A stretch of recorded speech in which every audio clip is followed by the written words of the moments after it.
So I'm a firm believer that if you don't show your mistakes, or you're not making any mistakes, then you're not learning anything. Usually the case is with that you should learn from your mistakes, and unfortunately for me, I did not. A number of reasons why, I'm not entirely sure what they all are, other than I just seem to forget everything that I'd ever learned, because I hadn't done it for a long time.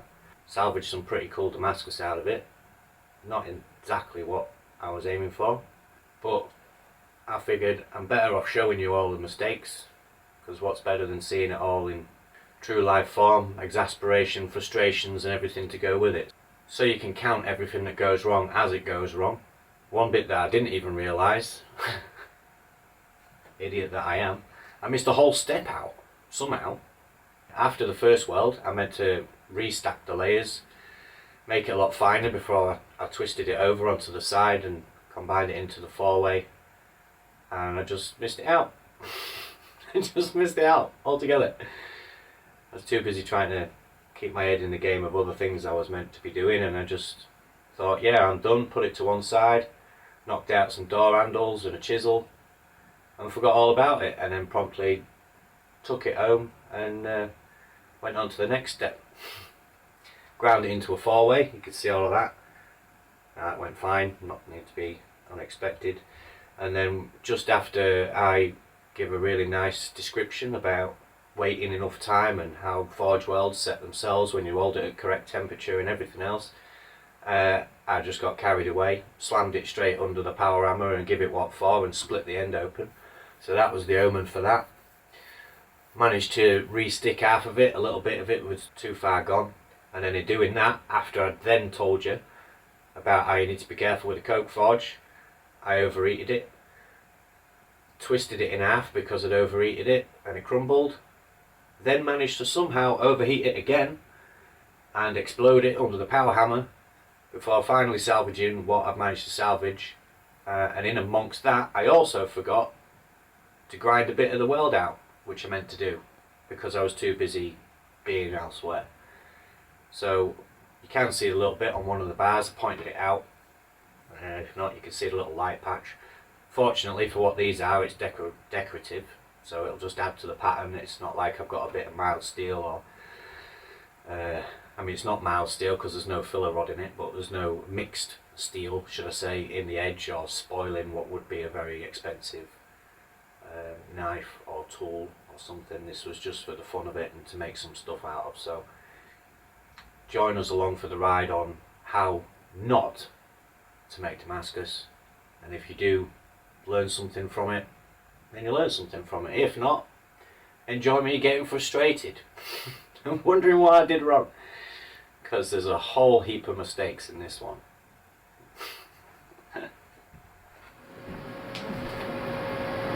Right, we have to excuse the noise today because it's a noisy place. Unfortunately, we had a bit of an issue with some acid.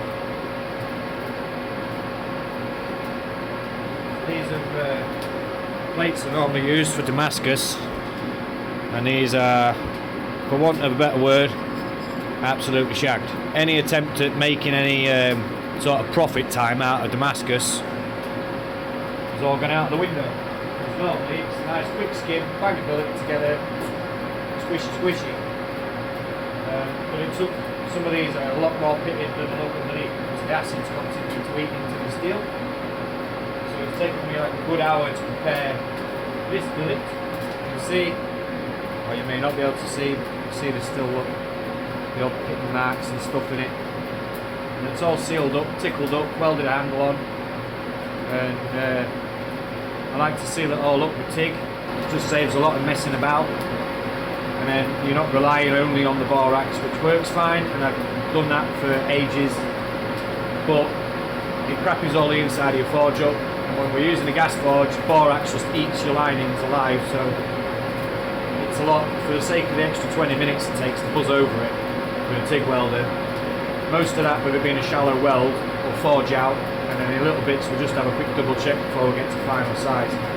I'll try and overlay a picture of how I've stacked it, because it's not a standard stacking, because I figured if I've already like lost out which if I didn't say already, this is material for pry bars for Maker Central. I'd like to go to Maker Central, have a chat with all you guys and try and offer some of that. So anyone that makes Damascus knows that time and effort goes into making the pry bars and stuff doesn't really pay the basically draw even if they don't make any money on them.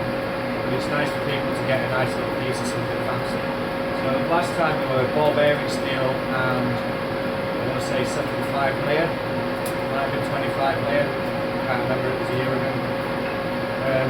So I'm just going to try something different today and see if we can just offer something a little bit more extravagant. So as you can tell, the forge is just about ready to go. Stick the billet in. I'll bring you in so you can see it being squashed under the power hammer, draw it out, wind it up, reshape it a couple of times. And I'm going to actually shape it on the 45, which is going to twist the layers around on the inside. If you're new to watching some of this, and you're interested in the Damascus stuff, the audio and the editing is absolutely horrendous. And we did a series called Understanding Damascus a couple of years ago, where we made loads of plasticine stuff so that you can actually understand what's going on inside the bar without necessarily needing to see. And it's a really good way of learning just how it, I don't want to say works, but sort of, you get what I mean, how it moves, what you can do to manipulate it, pattern development and all that kind of thing. So if you haven't watched it, go and have a quick watch. If you're not really bothered, there'll be enough in this for you to see what's going on. I hope. So enjoy. One of the things about forge welding that a lot of people don't realise, they think that the hammer does the welding, but really all you're doing is applying the pressure to allow it to stick, and then the growth between your crystals happens at temperature. So really, if you've already got pressure on something, it basically weld itself, as long as it's not got any scale and rubbish in there and you've made everything contact. So what we're doing is we're going to bring it out, we do the nice light pass. Give me a second. Easy to forget with the cork. With the coke forge, how powerful it is and hot, and you burn steel really easily, and then it is scrap. Anyway, we're going to bring it out, do a real light pass. That just makes sure that everything's stuck together, and then I'm going to basically cook it in the forge for as long as I can. And it's that point then that I'll stick a little bit of borax on the outside, and that'll just help make sure that nothing's reacting, losing carbon. It will help mitigate losses because it's sealed from the atmosphere. So light pressure, make sure everything's contacted. It's been surface ground and then clamped in a vise when it's welded, so there's not a lot of space in there for anything anyway, but we're going to make sure we close that up. Then we go back in the forge, keep it at temperature, and I'll basically cook it in there for as long as it's there before I start to manipulate it. Alright, so that's what's going to happen, and that'll explain the first few heats. And I'll come back and explain when we start manipulating it, why and what I'm doing. How's that?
Great things that I learned whilst we got to spend some time with Dan Moss.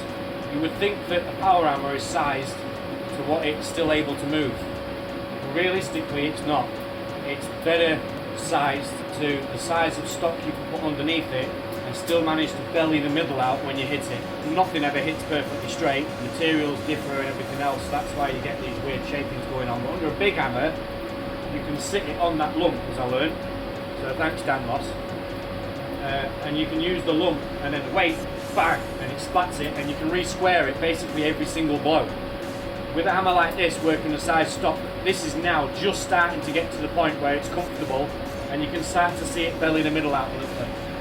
To be honest, I could do with putting one of the packers back under. If it hits out of tempo every once in a while, for those of you keen on power hammers, now you know why.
A little bit of tapering sizing, but there we go. That's what, 600 mil long or something.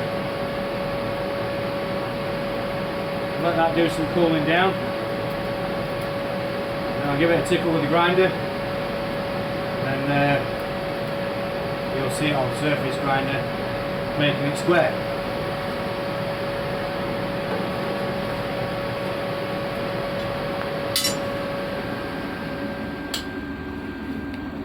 Right, so it's the next day. Join me in the grinding room in the new workshop. There's our billet. First job, just going to quickly descale it with a crappy 24 grit belt on this. And then we can find out where our join lines are in each end and work out how much good material we've got. And then I can trim it into blocks and chuck them on the big beastie surface grinder and make them into nice parallel square pieces. So I'll film this, but you'll just watch it all in high speed because no one wants to see grinding in real time. It's the most boring thing in the world apart from maybe hand sanding. So that's what I'm doing, that's what you're going to see. Shootin booted first.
See, I'm not sure what you can see or can't see in there, but probably should have run another set of layers for this. I ended up with the same amount of twist in there as what I wanted. Might have got a little confused. So we're going to change it up a little bit and go for a more twisted basket instead. So we'll forge weld them together, we'll get it down to a 25mm bar-ish, and then we'll give it some twists and dry it out into a flat and leave it thick so we can grind down into the twist that will be in the middle. Still pretty cool, rippling layers.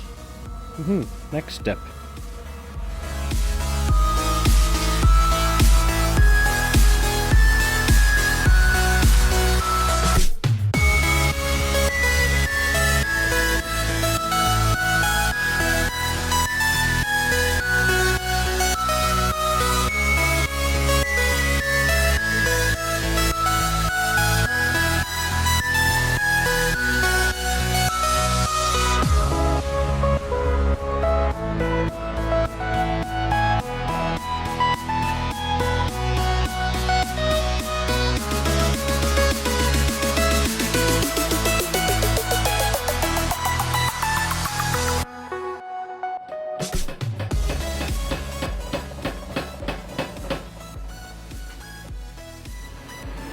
Pretty sure I've just screwed half of it up, and that was my own fault for going too hard too fast. You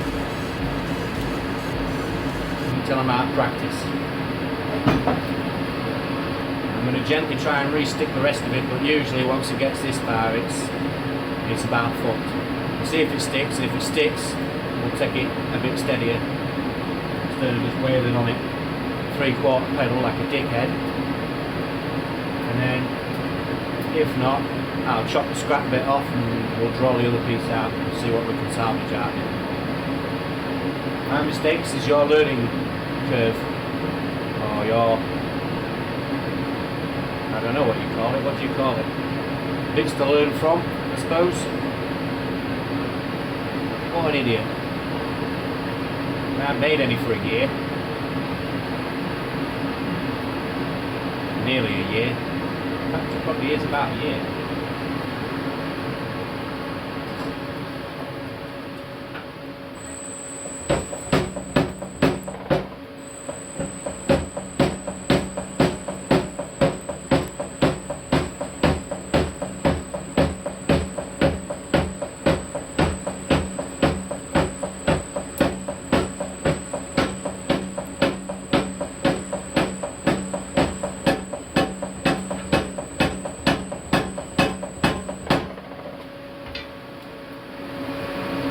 The downside is I'm not far off the size that I wanted to twist it at, so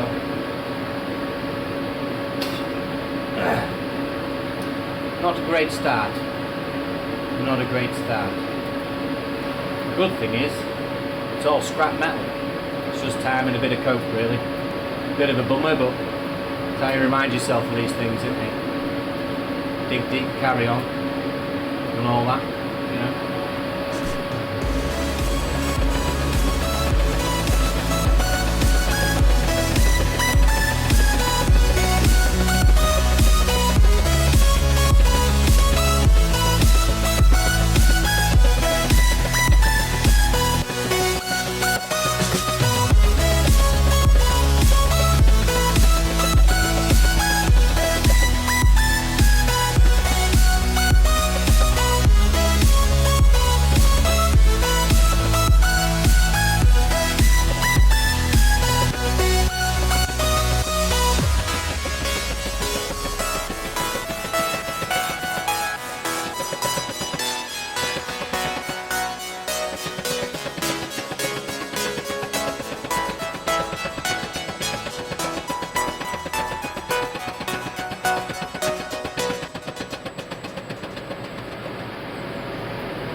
So that end bit's knackered. And what I'm going to do is basically just go for the twist, see where it separates, and then I'll nip the end off with a 9" and see what we can salvage. And you'll see that I've rounded it over in the middle, so it makes it easier to twist. So.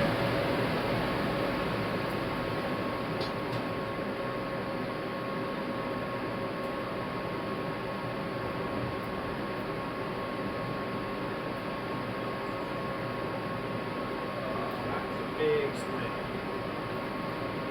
That is a big split.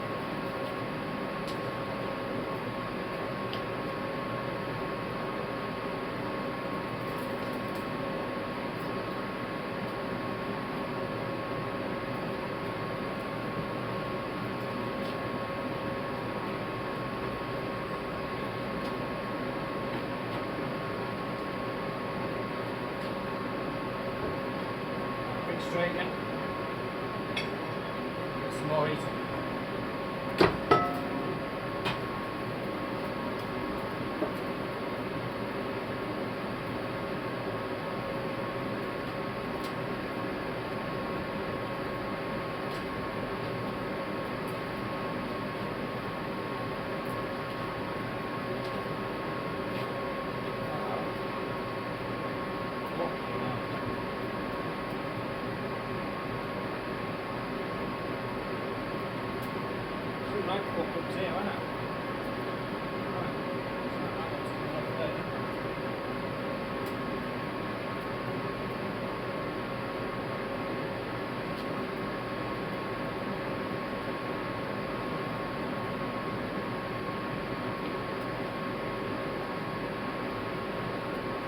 I can't lock to me.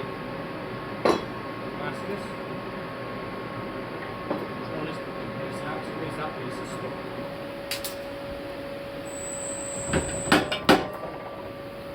That's fucked, isn't it?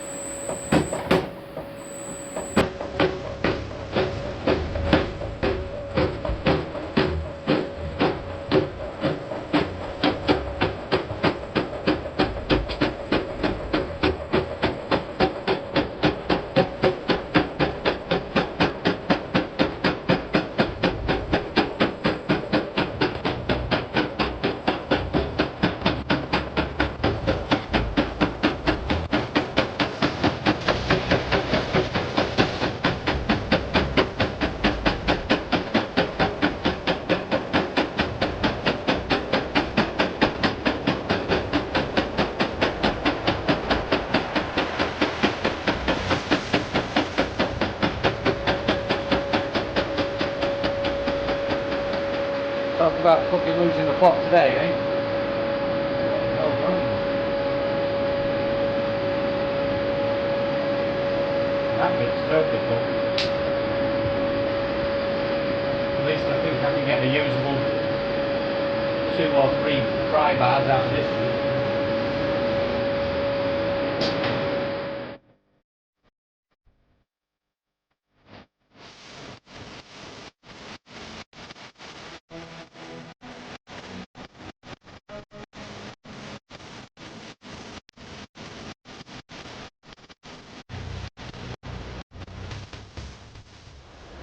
Yeah, so that didn't quite go to plan, did it? Anyway, we managed to salvage some. There's the bits that we lost. Which basically, I just burnt the crap out of it. That's what I did. Here's me telling you about the power of the coke forge. Fall by my own mistake. So that just collapsed. You can just, I don't know what you can see on camera. Can you see some pattern in there? You can see some pattern in there, can't you? So we should sort of end up with some crossed over twists.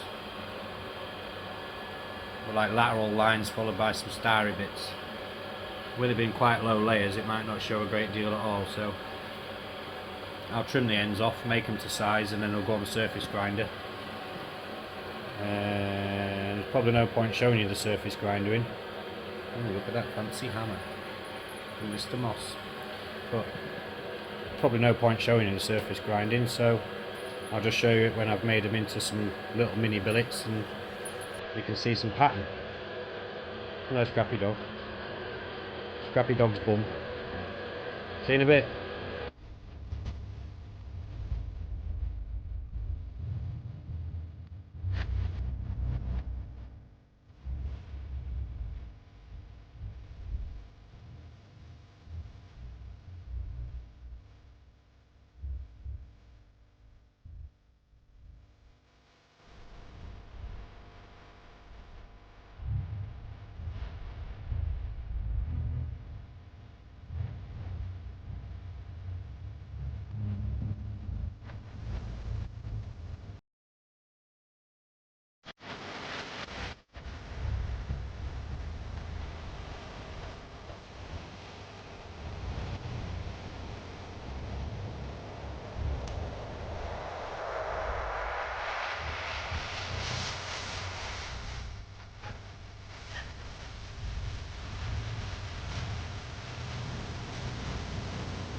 So if you've watched it this far, enjoyed all my frustration, I feel there's a little bit of explaining I might need to do.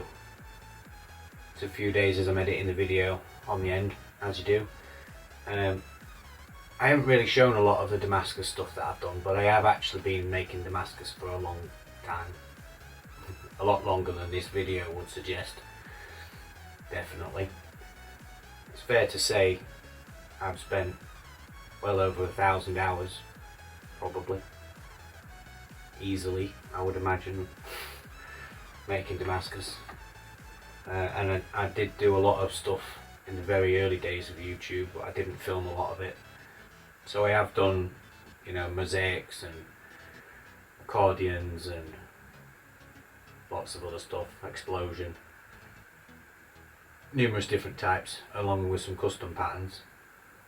But I haven't really done anything extravagant for quite a while, and I think that's quite evident at this point.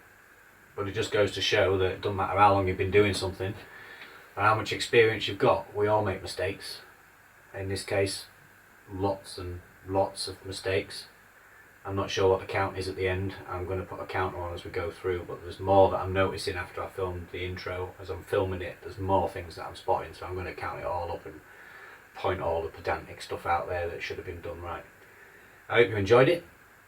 I hope you maybe learnt from my incompetency in this case, and awareness of the situation.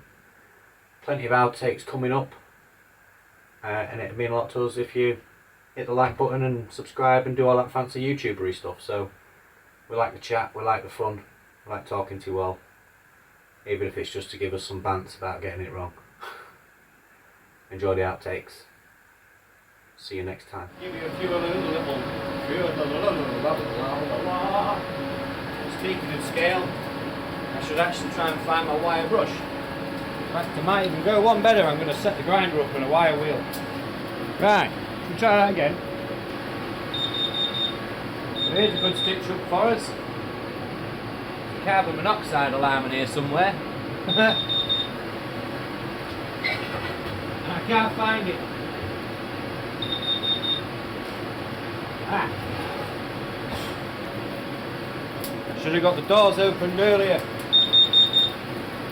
Don't draft vest this coke forge. Ah, shut up, man. You're outside, for fuck's sake. No, you can't quite see. On the end of my handle. It also occurred to me I forgot to tighten the dial. I was re-squaring things off earlier. So we'll carry on with the re-squaring. I think you can see that now, can't you? So that didn't quite work out as planned. I forget how weak that is compared to the power hammer. But it is good at making things square again. I turned around and realised the bar had disappeared and thought, what about it? Ah, I didn't even put it in the fire. I forgot to snap the bar off. It's a very time consuming process making something fancy. Not quite as square as I would like. Just even it out, keep it square rather than going back under old Clanky-osaurus there. The good thing about Clanky, being PFD controlled, it's got no noise, it's not running, it's not doing anything until you ask it to. Literally just, look at this, what's this called? You can drive it with one finger. Single whack, one finger, that's even. Pinky finger can drive it. Very, very worthwhile mod that. Happy scrappy dog. Happy scrappy dog. Please tell me you've just turned on the inverter. No. Tut, Mr. Luke. I just want to fucking turn it off. Well, Obviously swear I at me did. all your fucking light. The two red lights are telling me differently. I best turn it off now. Let's go, quick. I don't need it today. Oh. So now it's all warmed up, ready to go. We don't want it. Bastard. Bastard. There's always fucking something.